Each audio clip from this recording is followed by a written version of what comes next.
Welcome to this edition of News Today, a series where we briefly discuss and analyze important news of the day. Without delay, let's explore the headlines first.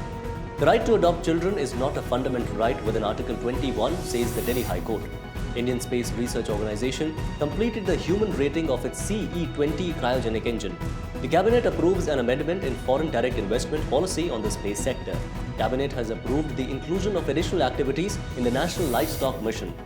NASSCOM released the Digital Public Infrastructure of India, Accelerating India's Digital Inclusion report. UNICEF supported survey titled Factors Influencing Young Women's Participation in Labour Force and Non-Traditional Jobs has been released. Let's start with the first news. The right to adopt children is not a fundamental right within Article 21, says the Delhi High Court. The High Court said that the right to adopt children cannot be raised to a level granting prospective adoptive parents the right to demand their choice of who to adopt. Therefore, High Court upheld Sub-Regulation 7 of Regulation 5 of Adoption Regulations 2022. Under Sub-Regulation 7 of Regulation, couples with two or more biological children shall only be considered for special needs children and hard-to-place children. Special needs child means a child who is suffering from any disability as provided in the Rights of Persons with Disabilities Act 2016. And hard-to-place child means a child who has not been placed in adoption after going through the procedure mentioned under the rule. Also, under Sub-Regulation 2 of Regulation 5, other prospective adoptive parents, irrespective of marital status, with or without a biological child, son or daughter, can go for adoption subject to married couples need consent of both spouses. Single female can adopt a child of any gender. Single male shall not adopt a girl child. The 2022 regulations are issued under the Juvenile Justice Care and Protection of Children Act or the JJ Act 2015. It is a secular act that governs the adoption of an orphan, abandoned or surrendered child. Hindu Adoption Maintenance Act 1956 also governs adoption in India, but it applies to Hindus only. The JJ Act establishes the Central Adoption Resource Authority, the nodal body to monitor and regulate in-country and inter-country adoptions of Indian children under the Ministry of Women and Child Development. Moving on to the next news.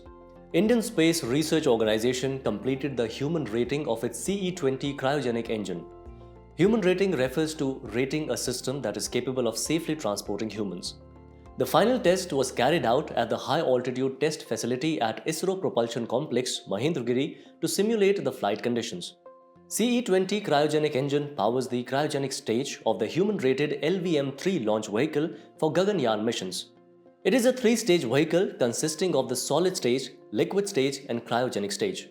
It is capable of launching the orbital module to an intended low Earth orbit of 400 kilometers. Orbital module will be orbiting Earth composed of crew module and a service module. It consists of a crew escape system to ensure that the crew module is taken to a safe distance in case of any emergency. At last, let's also understand about Gaganyaan. It is India's first human spaceflight mission.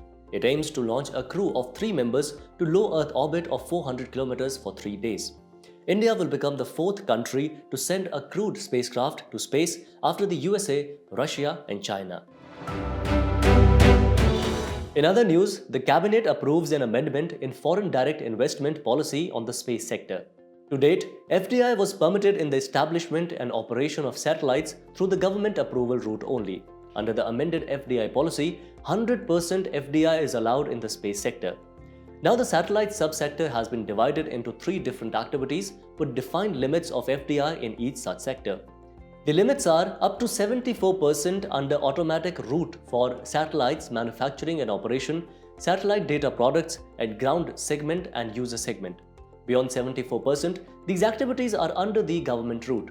Up to 49% under automatic route for launch vehicles and associated systems or subsystems, creation of spaceports for launching and receiving spacecraft.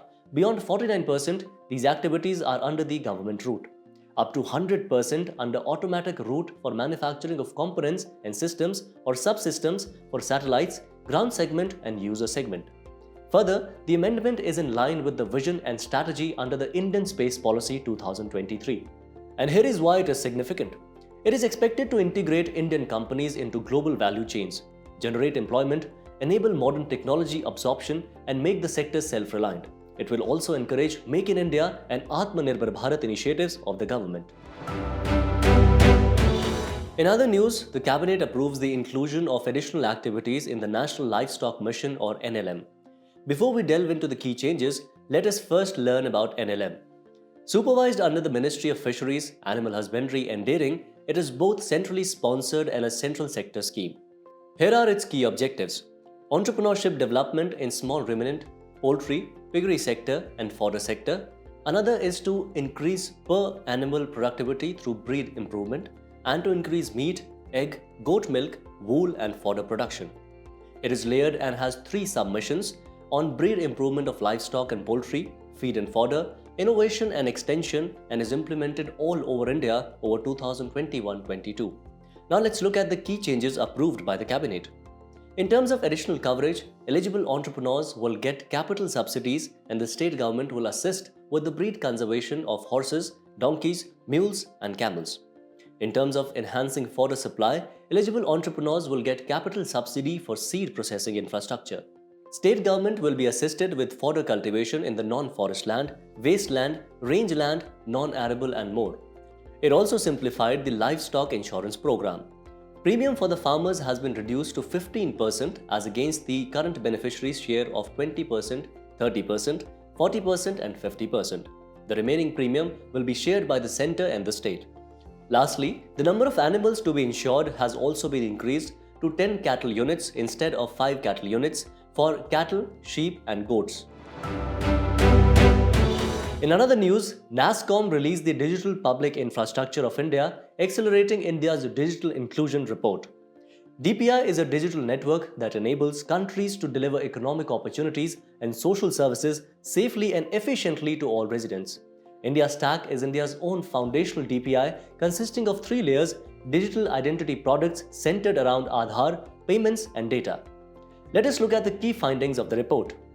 By 2030, economic value added from DPIs has the potential to increase 3 times from the current 0.9% to 2.9 to 4.2% of GDP and is driven by mature digital entities with successful mass adoption and larger economic impact like the Aadhaar, and budding digital entities with successful proofs of concept and ready for mass adoption like ABDM, Ayushman Bharat Digital Mission and ONDC, which is Open Network for Digital Commerce.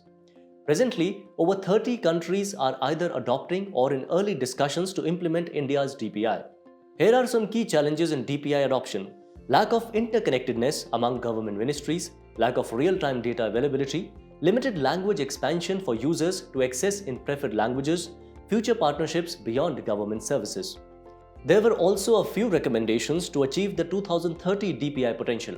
For the government, it recommends proactive policy support and regulatory clarity regarding data privacy, open networks, and interoperability.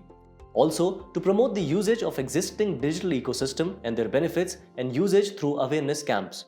To set up a task force to drive the adoption of newer digital entities and solve challenges and barriers to adoption. Lastly, to launch a sandbox for fostering innovation through partnerships with startups and corporates. For the startups, it recommends building products and services for the Digital Bharat to capitalize on full-scale adoption of existing digital infrastructures. Build business models to help drive the adoption of existing digital public infrastructure. Assess new-age technologies to integrate and improve the digital ecosystem. For the corporates, it recommends capitalizing on the future demand for digital and building the infrastructure layer, and to set up accelerator programs to foster innovation to solve citizen problems by incubating startups and non-profits. Lastly, keep a global mindset when building solutions and build innovative solutions for the world. Moving ahead, UNICEF supported survey titled Factors Influencing Young Women's Participation in Labour Force and Non-Traditional Jobs has been released. The survey was administered via U-Report, UNICEF's digital community for young people with the help of the Yuva Initiative. Yuva Initiative, incubated by UNICEF, is a public-private youth platform to provide economic opportunities to young people. It targeted youth aged 18 to 29 through social media. Also, it used the International Labour Organization definition for non-traditional jobs, that is, employment arrangements that deviate from standard employment such as delivery jobs and jobs in shops. They are featured prominently on digital labor platforms. Now let's discuss and understand the key findings of the survey. Majority of respondents believe that young women prefer working from home to manage work and home at the same time. Also, access to information and schemes or support from family are perceived as key drivers by 52% of the respondents. Lastly, around half of respondents consider non-traditional jobs unsafe for women. Further, if we talk about the recommendations of survey, then it says that workplaces should have gender-sensitive policies, for example, flexible working hours, maternity leave, and childcare facilities. It also says to formulate policies to encourage women to participate in non-traditional jobs. Moreover, the recommendations emphasizes on creating work-from-home guidelines that promote and provide flexible work models. Additionally, implementation on community-based models for behavioral change to support women in workforce has also been suggested. At last, now let's know about the United Nations Children's Fund. Its headquarters is in New York and it was founded in 1946 as UN International Children's Emergency Fund.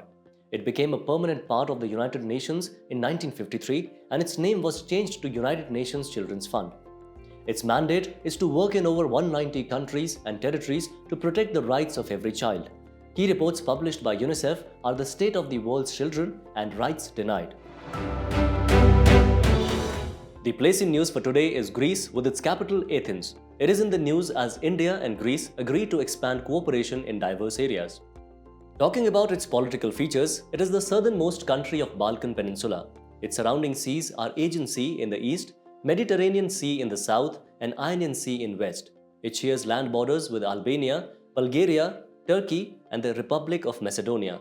Talking about its geographical features, its highest peak is Mount Olympus, its major rivers are Haliacmon and Marista, and it has Mediterranean climate type. As we conclude today's main news, let's take a look at some quick updates. The Supreme Court, using Article 142, quashed Chandigarh's mayor election.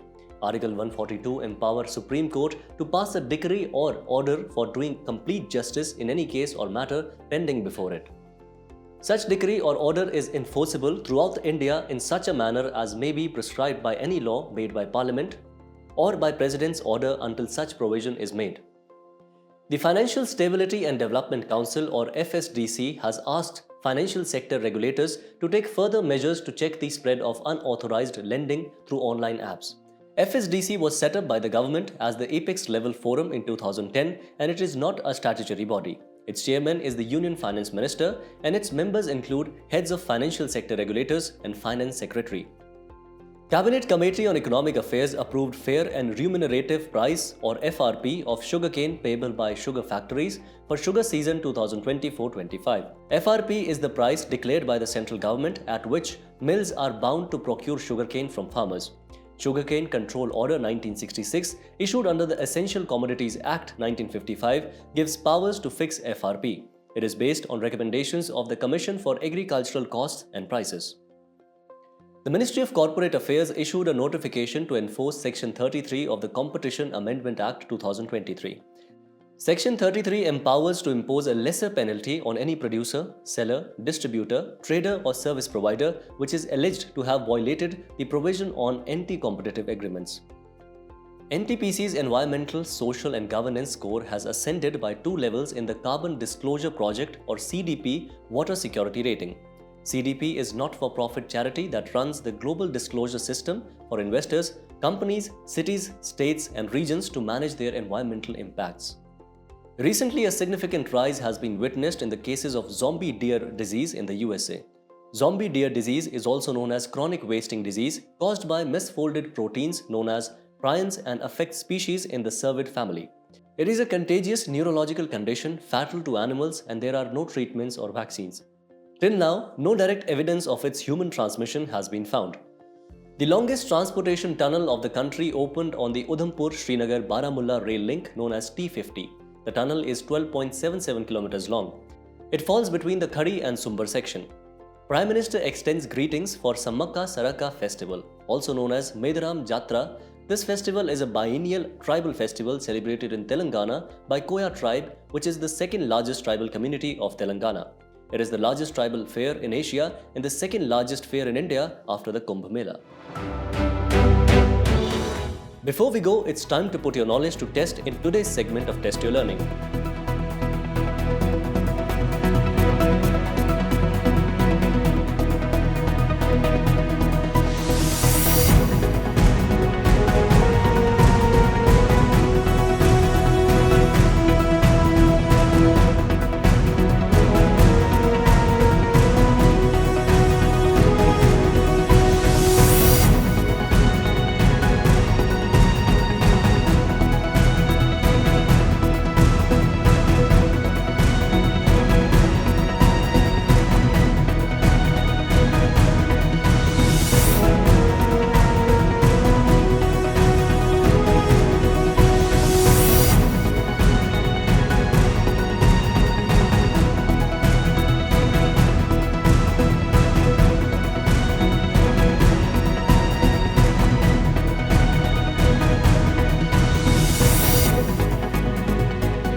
Thank you for joining us. We hope you have enjoyed this edition of News Today. To get the answers to today's quiz and to download the PDF of News Today, make sure to check out the links in the description below.